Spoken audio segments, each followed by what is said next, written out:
stop and think, would God withhold something from you that is good for you? No. Would he withhold it if now is the right time? No. If you stop and think, any time God withholds something from you, it's God withholding something out of wisdom, love, and for our benefit. That he knows that later is better, later we'll be ready for it, later we'll be equipped for it. We're not always equipped for everything we ask for. And you would say that to your teenage or your grandchildren. You'd say to them, there's some things you're not ready for. And at the same time, you ask God, and he doesn't give it to you when you want it, and you question God. None of us would question the fact that God's wiser than we are. We know that he's wiser than we are, so therefore, whatever I'm asking him about, surely I know that he knows the right time, the best time. Watch this. And he knows that if I get it ahead of time, I won't enjoy it. He knows if I get it at the right time, I enjoy it the rest of my life. Why does God make us wait? We don't know all the reasons, but I know part of it is because in the waiting, he is doing something. He is changing us. He is forming us. He is teaching us endurance and faithfulness in the midst of disappointment. I don't know what you're waiting for this morning. I don't know if it's a job, if it's a home, if it's a relationship, if it's healing. But I hope you will take some encouragement today that even when it seems like God is taking too long, he is at work. There are things we can only learn by having to wait for the things that we think that we want. Often, if we're honest, it can kind of feel like, I know I've felt like this at times in my life, where it feels like we're being held back from something. It feels like maybe we're being kept from something.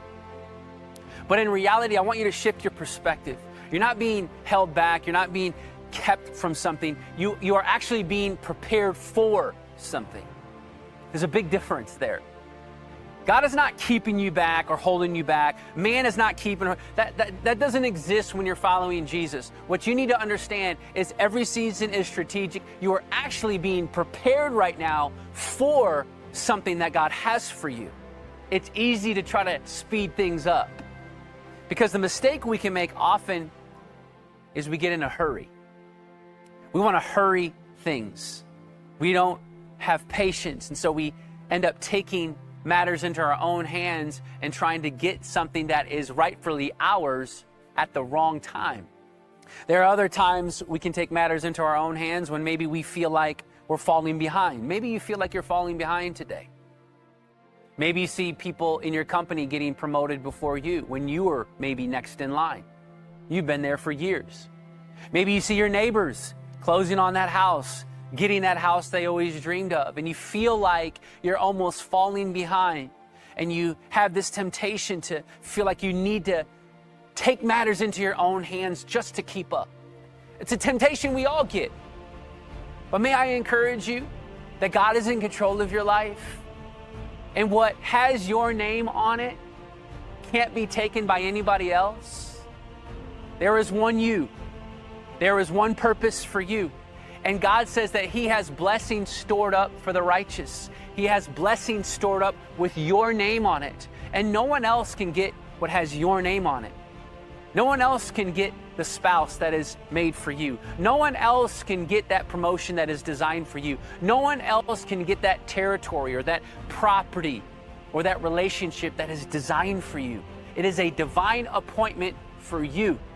And as long as you stay with a good attitude, stay in faith, continue to celebrate others, be good to people, be content right where you are, being your best, God will make sure that what is designed for you will get to you.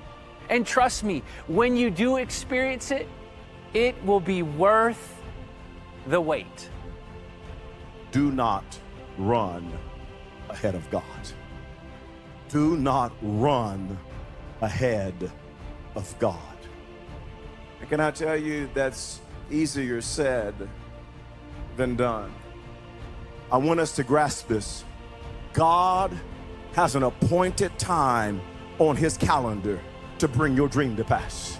He's got an appointed time on his calendar to bring your business to pass, that job, that spouse, that relationship, that leadership role, that child, that car, that home, that ministry that God has shown you. You got to wait for it. God knows what he is doing. Wait on the Lord.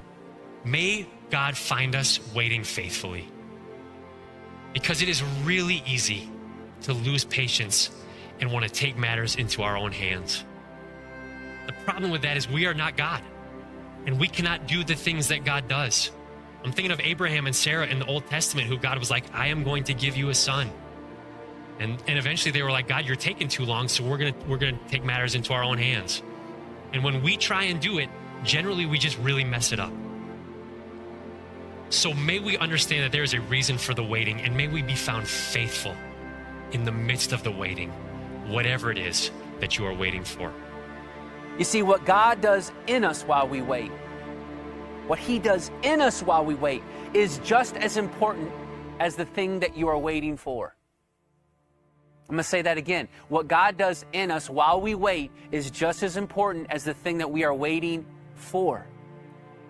You see, this season of your life right now, while you're waiting, is very much a part of the process of you becoming who God has created you to become. We get so fixated on the destination and where we want to be and where we want to go, when God is much more interested in the journey.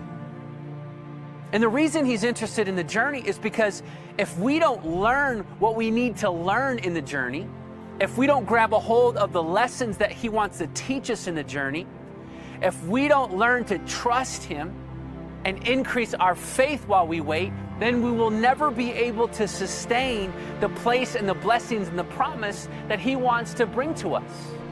This is why the promise is always bigger. The destination is always greater. The person that he has for you to become is much, much better than what you could ask or imagine. And so, friends, the journey is everything. God wants you to be able to handle where he's taking you.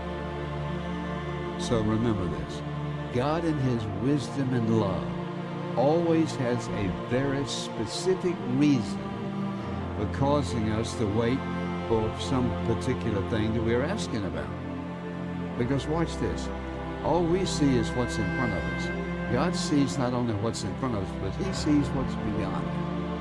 And beyond that and beyond that, and he sees the effect it'll have in our life, whether we wait or whether we don't wait. So waiting is a very important principle in the Word of God.